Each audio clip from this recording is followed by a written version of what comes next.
There's not much info about swords in RELL Seas yet, but the info I have managed to gather is pretty interesting, and we need to remember it before the second movie drops. First of all, we know there will be 30 swords available at release, with about half of them taking inspiration from some of the swords in the One Piece, while the source of the other half is unknown. The swords, in my opinion, have to be on the same strength level as devil fruits. Some of the strongest characters in the anime are swordsmen, and leaving that behind wouldn't be cool. Now let's start with sword combat in RELL Seas. Just like with other fighting styles or some fruits, with swords, you have 5 M1s and usual skills like up tilt, down tilt, and strong attack. If you start clicking M1 of the sword at the same time as your enemy, none of you two will get any damage, because the slashes will clash and reflect. That's exactly what different types of swords are for. There are 3 types of swords: light, medium, and heavy blades. Examples of these are daggers, katanas, and greatswords. The main difference between them is the M1 speed, which is higher for light blades and lower for heavy blades. The range of the strong attack also varies. With a heavy blade, it travels further, but with light blades, it's shorter and sometimes may have a barrage instead of a single hit. Another cool thing about swords in RELL Seas is that you can reflect bullets by clicking M1 at the right time, right when you hear the shot sound. Sadly, we haven't seen too many sword skills yet, but most will be shown in the second movie, so there's nothing to worry about. However, one thing I'd really like to see in RELL Seas is a sword Haki skill. It would be something like Roger's divine departure or Shanks's analogy to it.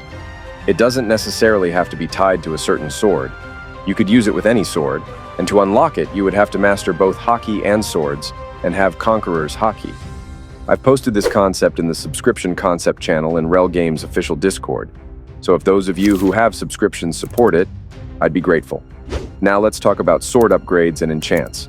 On most islands, there will be a blacksmith NPC you can use to upgrade your swords or enchant them. To upgrade them, you'll have to find special materials, which will vary each time, so you'll need to explore the world to find them. The fun part is that you can upgrade your weapon about 20 times. Regarding enchantments, there are 5 types: fire, ice, poison, lightning, and sea stone. They will give the weapon some additional buffs, but that's all we know about them for now. You will be able to carry a maximum of 3 swords, creating many combo possibilities. It's not confirmed, but the way I see it is that you will be able to create your own sword combinations, like Zoro, who carries 3 swords but sometimes uses just 1 or 2. When he decides to finish his enemy or land an ultimate blow, he uses 3 swords. What if you could carry 3 separate swords but have the ability to use more than one at once? There could be a button for combining your swords, and the skill would change, gaining larger AoE and greater damage. Lastly, let's talk about visuals and animations. There is an execution feature where you can crouch behind an enemy and execute them with a single blow, triggering a decent animation. This will mostly be used against NPCs in various stealth missions and quests. The animations for drawing and sheathing your sword are really good, which is something I like a lot about this game. All the models are decently detailed, so everything looks good. There will be some sword skins you can craft or find and equip on your weapon, likely changing some animations and skill colors. I think I've covered everything I know about swords in RELL Seas.